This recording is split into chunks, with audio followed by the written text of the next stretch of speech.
Hey guys, Stealth here. Today with a new 10v10 map. This is Russian Roulette. Now I have about 1 minute and 50 seconds to go over this map before the game kicks off, as this is a live 10v10. What you need to know about Russian Roulette is that it is, in a sense, built as a revolver, of course used in Russian Roulette. You got 2 spawn zones for blue, 2 for red, 2 blue, once again 2 red, and 2 more blue, and then 2 more red to my right. Or actually to my own position's right. All of which have both land and air reinforcement routes. I predict that we're going to be seeing most of the clashes between all of these zones, between November Bravo, Delta Alpha, etc, etc. The rest of the map does have some medium priced zones, such as Charlie, Papa Yankee over here, Lima, Romeo. They're decent. And the main zones don't seem to bring in any income whatsoever. So this is something that we're going to have to keep in mind. Now, I have to set up quickly. I'm going to defend this area, making sure that no one's going to pass. A couple of chieftains. This is a general UK deck, by the way, but the whole situation here is about showing off the new map and seeing how exactly that plays. Let's go with a Stormer. I'm going to have a couple of recce units in there. And we're going to have one Fox over on this end. Presuming they're going to come in with aircraft, I want to have a tractor appear. And off to the other side we do have some guys, not that many. I also want to try and hold Charlie, so we're going to send a small detachment of units that way. A Challenger, a Fox, a Stormer again, and that's all I have points for. So, first time for me on the map. Let's see how exactly this thing is going to play out, because I have absolutely no idea what this is going to be like. Could be a very interesting map by the setup of it though, because the threat can and actually will come from anywhere. With 10 people you should have enough in the sense of command vehicles to capture all zones from the start, unless some people decide that they don't want to go to, for example, Foxtrot and or Delta. And it looks, for example, that this area is a bit light. We got ET4R here on the right of Bravo. We got him also landing in Lima, but it seems that he's very, very low on units here. So I may have to defend Bravo a bit more. I could go with a forward defense and try to push into this tree line. Let's see if I can make it all the way there. I doubt it though. Hold, Challenger, hold. We got a couple of units coming in. Looks like a couple of motorized, and that's a strop. Yep, he is definitely trying to punish the Challenger for being that far forward, but it's not likely to do a lot of damage, not with HE. Stormer should make short work of that healer. 1 missile in, 2 missiles in, got him. Now the interesting thing about this map is that it's currently set up as a conquest game. Meaning a high amount of income, and also the possibility of bringing in a lot of different forces. Bloody hell. This guy has a lot of troops here. I'm gonna come in with a bombing run here. Unfortunately, this deck is not really set up for bombing. Hold here. I want my chieftain to take up a defensive position, and same for you. We're not likely to take any of these zones off of them, and nor do we really need to. Because they're not worth anything. These are the zones, and this especially is the zone that is more interesting. And of course it's not going to be easy getting there. Especially with a lot of VDV currently taking up position in Charlie. So time to position a couple of AVREs over on this end, so that they can help out with suppressing the infantry. We got a couple of missiles coming in for the Challenger, but not a lot of damage there. Warrior there, Fusiliers there, Stormer to pull back. Chieftains can provide fire support. And we have a couple of aircraft already coming in. Unfortunately, they took on my Challenger. Let's see if I can repay the favor. There we go, that's an aircraft kill. Motorschützen from Richard H are pushing forward right into my defenses here. Couple of motor shoots in, the tanks are helping out. There's a duo strop on that end. My range is 2600, so a bit closer, and I should be able to get it. Taking a big bombing run here. Let's get another AA unit in here, because I think I'm about to get bombed again. How's my right? Not too bad. We got a SAS. SAS as a defensive unit? Okay then. It's not what I would have used, but I suppose it works. We're about to find out. The rest of the map. Very, very low amount of defenses over India. The main battle seems to currently be happening here for the Kilo Zone. And look at that. Middle of the map just seems completely uncontested. Now the problem with the middle of the map is that you have to actually drive in there. This is not something you can just fly a command helicopter in and bring in reinforcements from Romeo, Juliet or any of the other zones.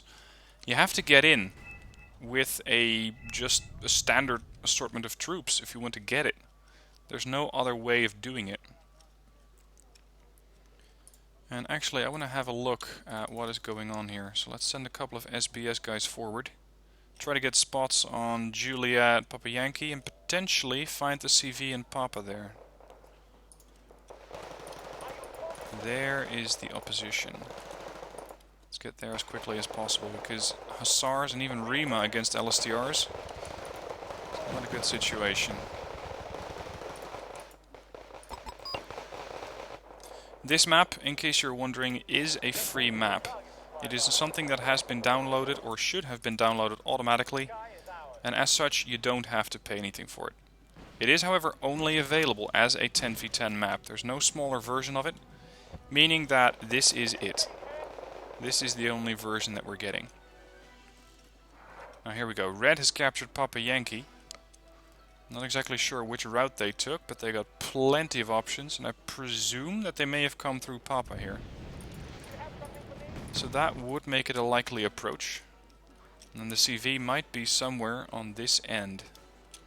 So if my SBS can dismount there near the hill, I might be able to find it and kill it off. Because it is currently giving them a large advantage. Talking about large advantages, aviaries are fantastic, but not up close.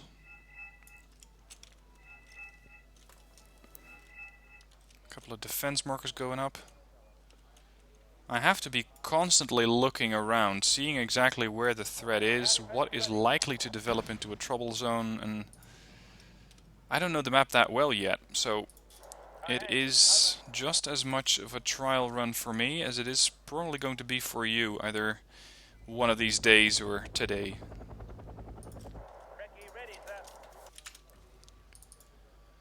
Who's that? You're over. I've got a strop on this end, or a strop duo to be exact. I could send a tank, kill them both, but I don't really want to be spreading myself out that much. The amount of anti-air that we have over here is not high enough. Send you a stalwart.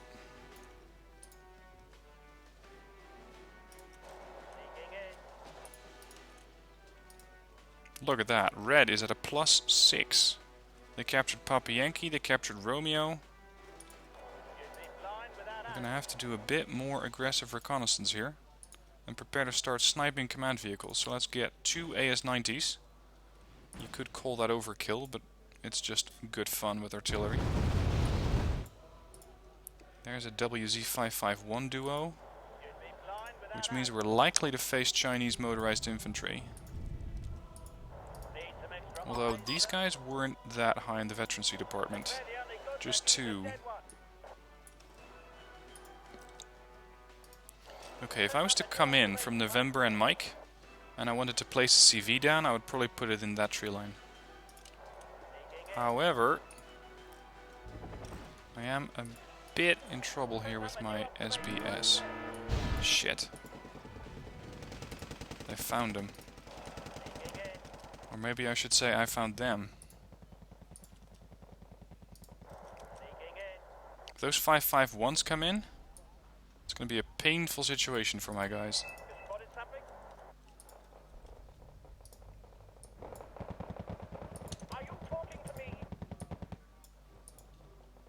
Yep, there they are.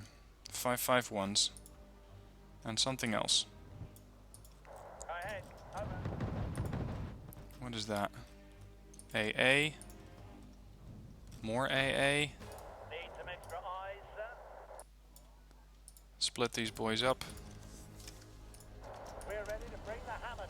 Come on, get them hotkeyed. Alright. Hold on. If any of these are reconnaissance, then they're probably going to spot the SBS. There we go. They definitely know where I'm at. Spot on. Get in the structure. Because you're about to get a hind up against you. +7. Now the good news is that this server is set up as a conquest server which needs 1000 points to win. So we still have a bit of time. Although it won't be too much. Now how are we going to dislodge these guys is the question. Let's push some of them forward. See what's going on.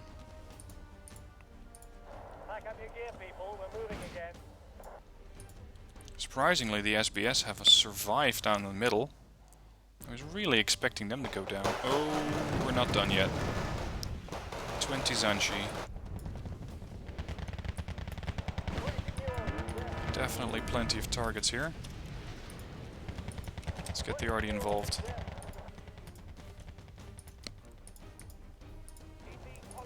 I'm gonna need a bit more reconnaissance. +9 for Red 4 at the moment. EVRE is most likely going to be toast in a second. It's already taking AGGM fire.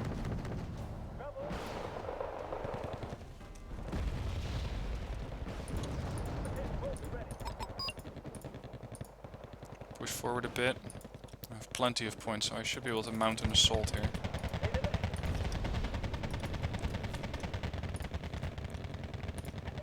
Come on, Chieftain. Your moment of glory. +10 for red. This is over.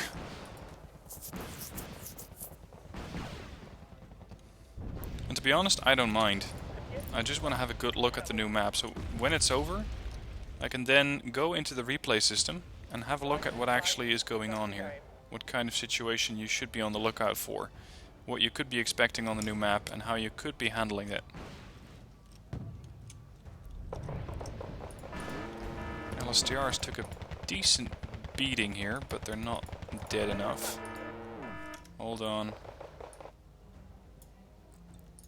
I say the only good recce is a dead one. It's a passenger. Already got my artillery firing at them again. Let's give them some iron. That's not a good round. That's a bit better. There. Let's see if that did it. We're done 12 minutes. They already got 700 points. What is wrong in this picture? Foxes. Moving up. We'll get a better look from there. Expect airstrikes. Stuck in the mud. Fantastic.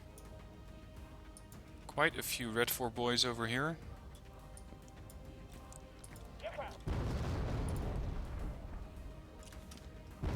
That is what you call friendly fire. Let's expect new reinforcements on this end. Anything for us, sir? Helos. Time to start moving the Stormer up. Salamandras, Seria.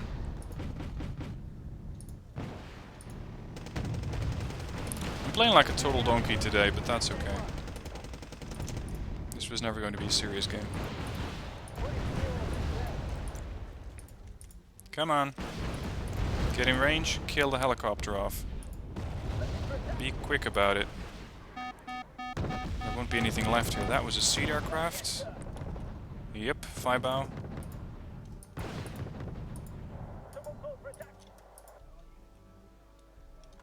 They only need 60 points more and we're toast. They got an income of 11, which is absolutely ridiculous. So, initial observations. Make sure that if you do a conquest version of this game, you push right into the middle of the map. This is key. If you don't have these zones, you're going to be losing a ton of income, as the rest of these zones are not that valuable. Now, my score is going to be dreadful. I actually made positive, which was better than I was expecting, but still not very good. Let's have a look at the replay. Have a look at the map in detail.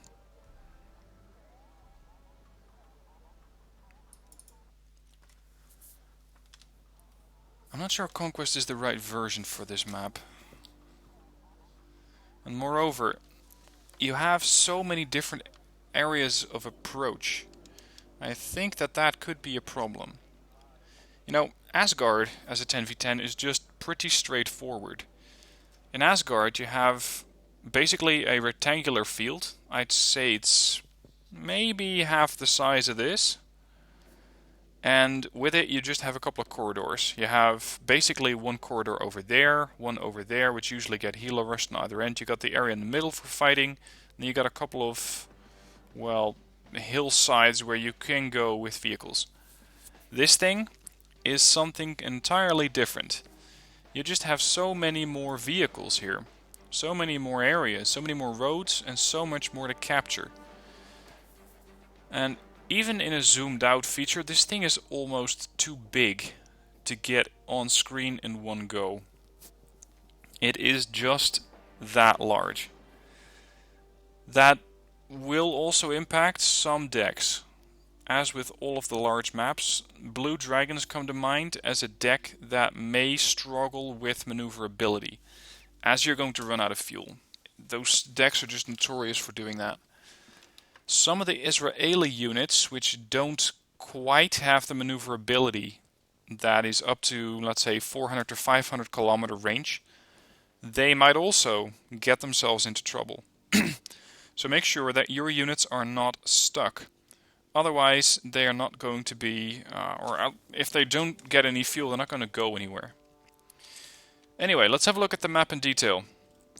As for total spawn zones, you have 6 per side, which I think is about the same number as you normally get on these large maps.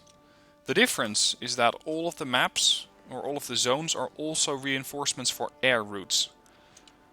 Be very, very cautious where your airplanes are going to spawn, because if I'm operating, for example, from Whiskey to Mike, it's very, very clear cut. You know that the aircraft will come in here, do its job over there, and leave. If you're operating, let's say, towards the middle, towards Romeo or Yankee Papa, it could be more dangerous. If the plane has, for example, a bombing mission over there, and you think, well, it's probably going to come in from over here, and it's going to fly over Oscar and Romeo, and it's going to drop off its bombs on this section because that's where the infantry is. Well, maybe your plane's going to come in from over here, Bravo and Alpha. And if they do, they could be flying right over an enemy stronghold AA-wise, so be very cautious with your aircraft. Having a look at Papa Yankee, it's a lot of urban, it is urban area. Lots of it. Lots of decent sized blocks. They're not as small as some of those as we've seen in Ones in Harbor. But this, I don't think, is going to be heavily fought over.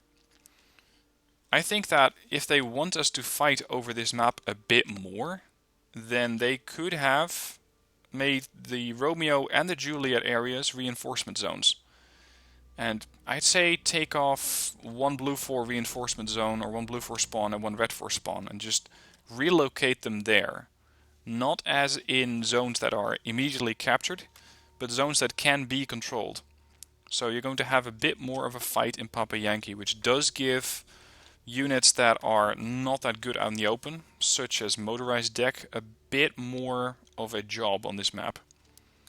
Because if you would just use a motorized deck, You would say operate in Whiskey, between Whiskey and Mike. There's nothing for you here.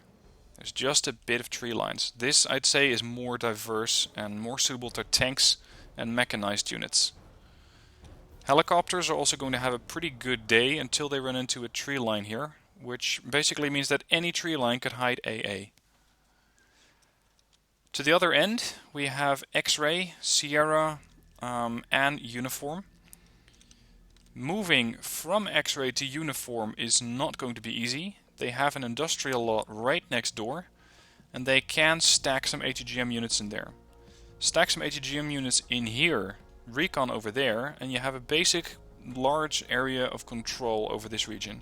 Especially here, there's not too many tree lines. This is going to be more difficult for ATGMs, but still not impossible. And if you have the range on your ATGMs, you can also park them on a hilltop. Just fire them down at any vehicle that might be coming down the road, and you might even get a side shot. Uniform and Victor lead us to Tango here. A couple of structures, a bit of an inclination here, so keep in mind that some vehicles might not be able to fire up or down. Otherwise, I don't find Tango to be that interesting. It is not a strategic location. It is just between these two zones, more or less, and it's not even directly in the way. India, Kilo. I'd say India is pretty easy to defend so long as you have the town, but that does mean that the enemy could already have a CV inside this forest, which means that you will lose India. It's not likely, but it's a possibility. Kilo, quite defensible from this end. With this structure, park some HGMs in here, maybe a tank or two to back them up. And you have a decent amount of defense looking down this road. Towards the other end, there's no real defense necessary.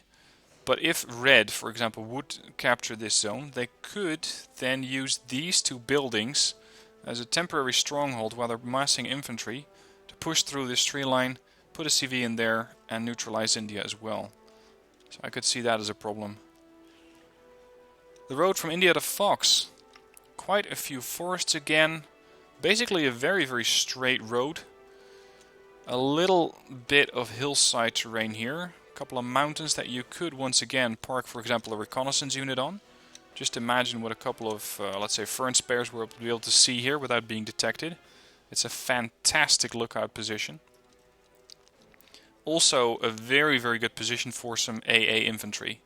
If you're afraid of helicopters, which absolutely might come through here, I would imagine a helicopter rush coming from Foxtrot going towards the edge of the map, circling around the mountains and then coming in from the rear, aiming to kill off India and Kilo. So if you are worried about that, make sure you have some AA infantry in here, some cheap AA vehicles spread out, or something along those lines. Foxtrot and Delta. Foxtrot, once again, quite a few structures that you can capture to either attack or defend from. Then we have Delta over here. Quite defensible along this ridgeline. Nice amount of tree line that you can use there to park your vehicles and just provide suppressing fire to anything that comes down the road. But again, I don't find that to be very likely. If you want something to come down this road at you, it's going to have to come from Alpha, which would be a more likely approach to go right down there if you want to take the fast route. The other route would not be accessible.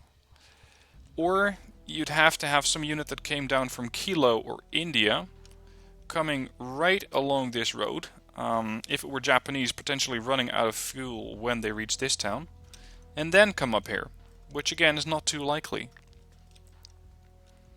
Alpha Bravo, nice forest here, well defendable. You also have this forest, which I think can make for a very important position along with the town next to it. Once again, quite a dominating ATGM position, and even better than the previous one, because there's less of a tree line obstacle here. Sure, you have some tree lines here, and there might be a bit of inclination here, but otherwise, not a lot of trouble in the sense of an ATGM unit. Towards the right of Bravo, we find Lima and then November. Again, few forests here and there, no structures here at all. So don't take your infantry and expect to be going into a reinforced position, because there isn't any. The only thing you have is forests to keep your infantry safe. Lima, if it's conquest, it's quite easily captured by blue, but let's have a look at the conquest position later. Lima itself, a couple of structures. Unfortunately, the whole thing is elevated, meaning that your infantry in here, if it is for example armed with a medium or long range ATGM, will not be able to fire them, because they won't see the vehicle coming. And if the vehicle gets too close, it's completely going to drop out of view, because the whole thing is built on a plateau. And then we're basically round the map. We have November and Mike, and that's where we started, Whiskey and X-Ray. Between Mike and Whiskey over here, a couple of tree lines again, forests. Once again, no structures in this entire area. For structures, you're going to have to find your way towards the middle of the map. That is really where there are more suitable locations for infantry. You do have this position, which I consider to be quite important, because it is once again on a crossroad, and most, if not all, vehicles will try to immediately get one of these, or will have to cross through one of these crossroads. So once again, ATGMs here, and you have a pretty dominating position. Now let's have a look at the conquest situation, because let's say that this is a conquest map in the current version of it. So in the current setup where blue and red is. I'd say that blue is quickly going to capture Oscar and Sierra. They're very, very close. You have 6 players, that means 6 command vehicles, that leaves 4 to spare if people don't bring an extra CV right away. Meaning that Oscar and Sierra are quickly captured. Threat for Oscar could come from this area. Put some tanks or supporting vehicles over here, and you have a pretty good position to support and basically defend against anything coming down this road. Make sure that you consider this lake. It may be water, but if you have fast units, they could either come over, so helicopter units could fly right over, or motorized units to some extent, and marine decks as well, although I don't see those too often, could just float right over. Of course, you wouldn't want to float in from here and come out on the other end, but they could take the road over towards this end, start floating, potentially put up a smoke screen, drop off their infantry here, and then attack your position in Oscar. The other end, Sierra. Once again, the threat can and probably will come from the other end. You have this position, which is slightly worse than the position that we saw on the other end. Actually, never mind. They're both approachable. I thought that this was a sheer cliff face, but you can basically just drive your vehicle right up. The same goes for the other end. So both positions are quite easily capturable for both sides. Tango, pretty easy to attack for red, pretty easy to hold. I don't expect a lot of conflicts over that one. Hotel, I don't know. I think that I was operating on something that looks like the mirror of Hotel last time around. And with it, yeah, see, it's basically a mirrored map. I started here, I think. God, this map's confusing. Where the hell did I start? I'm already lost, that's a good thing. Yep, here. We started...